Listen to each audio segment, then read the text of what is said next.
গীতা, তোমার মনে আছে ছোটবেলায় আমরা কত রকমের খেলা খেলতাম? মা তো ভীষণ বকতো। চিকু, বান্টি, এই দেখো আমি তোমাদের জন্য কি নিয়ে এসেছি। Wow, mangoes! এই বড় ম্যাঙ্গোটা আমার। না না না না না, এটা তো আমিই খাবো। এবার লড়াই বন্ধ করো, নইলে কিন্তু দুজনের কাউকে ম্যাঙ্গো দেবো না।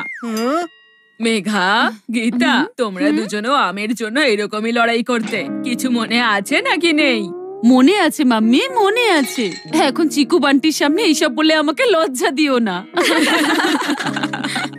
দিদা, মাম্মি আর গীতা মাসি কি সত্যিই লড়াই করতো বুঝি? হ্যাঁ হ্যাঁ, খুব বেশি। আর ওদের দুজনের সবচেয়ে বেশি লড়াই তো তখনই হতো যখন ওরা মিউজিক্যাল চেয়ার খেলতো। সেটা তো হবেই না মাম্মি, প্রত্যেকবার আমি তো জিতে যেতাম। তুমি জিততে?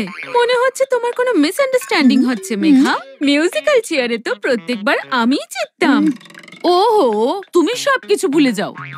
মিউজিক্যাল চেয়ারে সব সময় একজনই চ্যাম্পিয়ন হতো, আর সেটা আমি। চ্যাম্পিয়নের তুমি?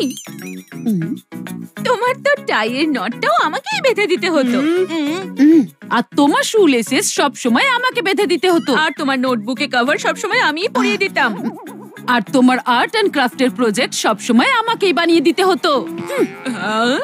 ওফো, পুরো 150 টাকা দিয়ে 1 কিলো আম এনেছি।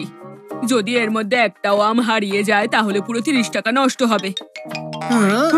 তোমার সাথে তো কথা বলাটাই আমার বেকার গীতা। আমারও কোনো ইচ্ছে নেই তোমার সঙ্গে কথা বলার।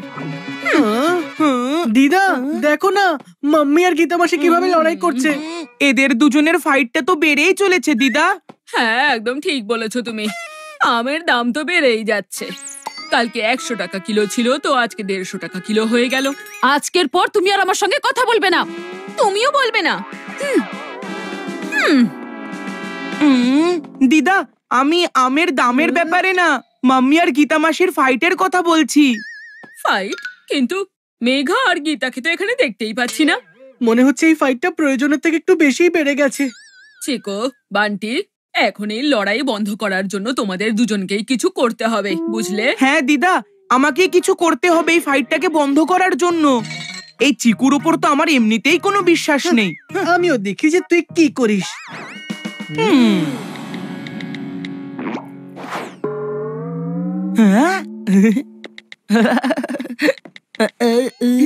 মাম্মি, আর রাগ করে থেকো না, আর এই গোলাপ জামুন খাও।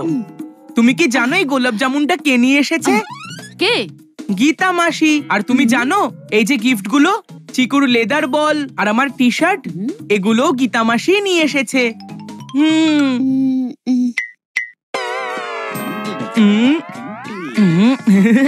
মাম্মি সেট হয়ে গেছে, এখন গীতা মাসিকে সেট করা বাকি। গীতা মাসি, তুমি তাড়াতাড়ি মাম্মির রুমে চলো। আরে কিন্তু কি হয়েছে? তুমি চলো না আগে। চলো চলো। মাম্মি, না আমার এই লেদারের বলটা চাই, আর না এই টি শার্টটা, আর এই মিষ্টিটা, এটা তো আমার একদমই লাগবে না। গীতাকে বলে দিও এগুলো যেন ফিরিয়ে নিয়ে যায়। তাহলে কি তুমি আমায় এইসব দেখানোর জন্য বাইরে এনেছো? বন্ধ করতে চেয়েছিল ফাইট, কিন্তু বেচারার অবস্থাই হয়ে গেল টাইট। এবার এই ফাইটটাকে আমি শেষ করব। মাম্মি, আমি একটু বাইরে যাচ্ছি। বাইরে গেলে হয়তো একটু আমার মুডটা ঠিক হবে। হ্যাঁ ঠিক আছে, যাও।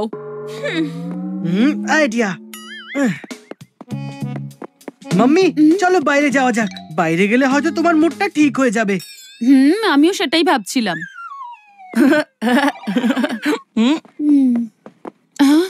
ওফো, আমি তোমার পার্সটা ভেতরেই ফেলে এলাম। দাঁড়াও মাম্মি, আমি নিয়ে আসছি তোমার পার্স।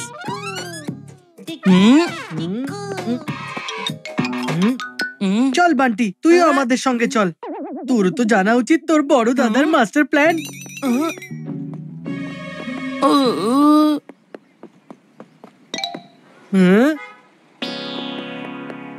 গীতা মাসি তো বাসে উঠছেন, তার মানে আমাদেরও এখন বাসে ওঠা উচিত। মাম্মি, চলো না বাসে করে যাওয়া যাক। কিন্তু আমরা যাবোটা কোথায়? আরে মাম্মি, যেখানে হোক ঘুরে চলে আসবো, তুমি এখন চলো না। আরে দাঁড়াও দাঁড়াও। মাম্মি, দাঁড়াও না।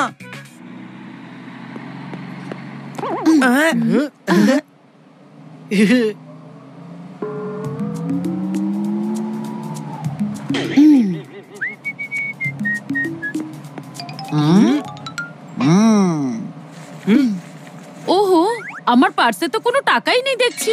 মনে হচ্ছে আমি ভুলে বাড়িতেই ফেলে রেখে এসেছি। এটাই ছিল আমার মাস্টার প্ল্যান। মাম্মির পার্স থেকে টাকা আমি উধাও করেছি। এবার মাম্মি টাকা চাইতে গীতা মাসির কাছেই যাবে, আর এই অজুহাতে দুজনের ফাইট শেষ হয়ে যাবে। মাম্মি, তুমি এত ভাবছো কি? তোমার কাছে টাকা নেই তো কি হয়েছে, আমরা গীতা মাসির কাছে চেয়ে নিচ্ছি। দাঁড়াও, আমি নিয়ে আসছি। কোনো দরকার নেই এসবের, কারোর কাছ থেকে টাকা চাওয়ার। চুপচাপ নিজের সিটে বসে থাকো। কিন্তু মাম্মি,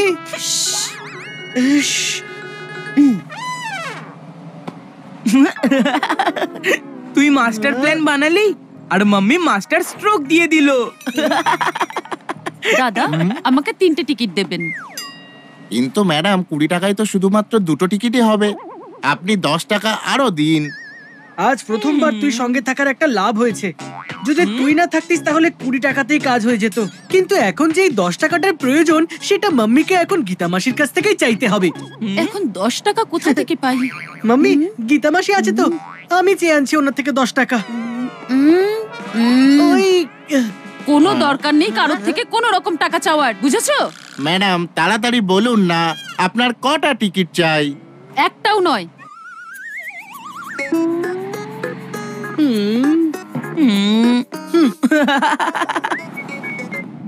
মাম্মি আর গীতা মাসির ঝামেলাটা আমি বন্ধ করব, তুই খালি দেখতে থাক।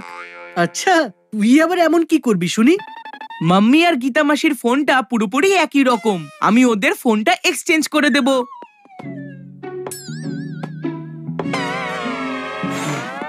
মাম্মি, এবার এই ফাইটটা বন্ধ করো না প্লিজ।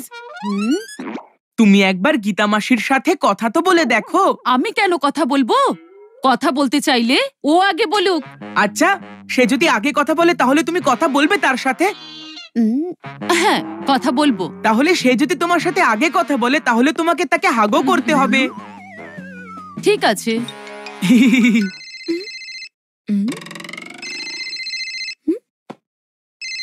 মনে হচ্ছে আমার ফোনটা মেঘার কাছেই রয়ে গেছে আর ওর ফোনটা আমার কাছে।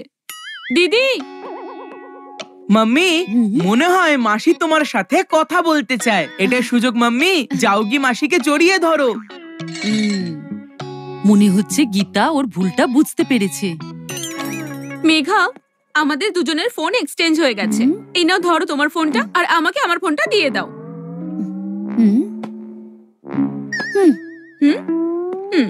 হ্যাঁ? আমি ভাবলাম ও ঝগড়া মিটমাট করতে এসেছে, কিন্তু ও তো ওর নিজের ফোনটা নিয়েই ব্যস্ত।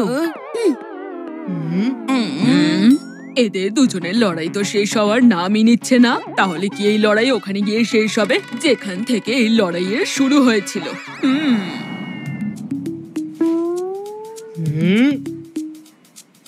ঠিক আছে। মাম্মি, গীতা মাসি, তাড়াতাড়ি বাইরে এসো। এসব কি করেছো? এটা হলো তোমাদের ফেভারিট গেম মিউজিক্যাল চেয়ারের সেটআপ। তাহলে তোমাদের দুজনের মধ্যে একটা গেম হয়ে যাক। না না, আমি ওর সঙ্গে খেলতে চাই না। আর না, আমিও খেলতে চাই এর সঙ্গে। মনে হচ্ছে তোমরা একে অপরকে খুব ভয় পেয়েছো। আমি কাউকে দেখে ভয় পাই না, বুঝেছো? আর ওকে দেখে তো একদমই নয়। আর আমিও কাউকেই ভয় পাই না। তাহলে হয়ে যাক না গেমটা। হয়ে যাক। হ্যাঁ।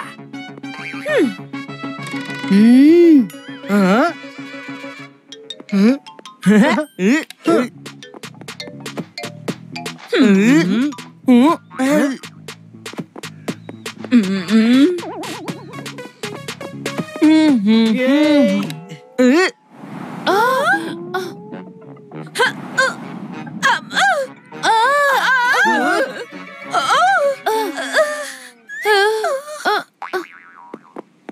গীতা, তুমি ঠিক আছো তো? হ্যাঁ, আমি ঠিক আছি। তুমি না থাকলে তো আজকে আমি একেবারে পড়েই যেতাম। তাহলে এই গেমের উইনার হলো গীতা মাসি। না না, মাম্মি তো গীতা মাসিকে পড়ে যাওয়া থেকে বাঁচিয়েছে। তাহলে এই গেমের আসল উইনার মাম্মি। হ্যাঁ, বান্টি ঠিকই বলেছে। মেঘাই তো আমাকে পড়ে যাওয়া থেকে বাঁচিয়ে নিয়েছে, তাই এই গেমের উইনার ওই। না না, চিকু একদম ঠিক বলছে। চেয়ারে তো তুমিই বসে আছো, তাই না গীতা? সেই জন্য এই গেমের উইনার হলে তুমি। সত্যি বলতে আমার টাইয়ের নট তো তুমিই বেঁধে দিতে, আর আমার শু লেসেসও তুমিই বেঁধে দিতে, আমার সব নোটবুকের কভার তো তুমিই লাগিয়ে দিতে, আর আমার আর্ট এন্ড ক্রাফটের প্রজেক্ট গুলো তো তুমিই করে দিতে মেঘা। ওহো, সকালে দুজনে এমন ঝগড়া করছিল যেন আর কখনো কথাই বলবে না, আর এখন একে অপরকে উইনার করার জন্য উঠে পড়ে লেগেছে। তোমরা দুজনেও না। আমার আম 1 কিলো 150 টাকা দিয়ে কিনেছি।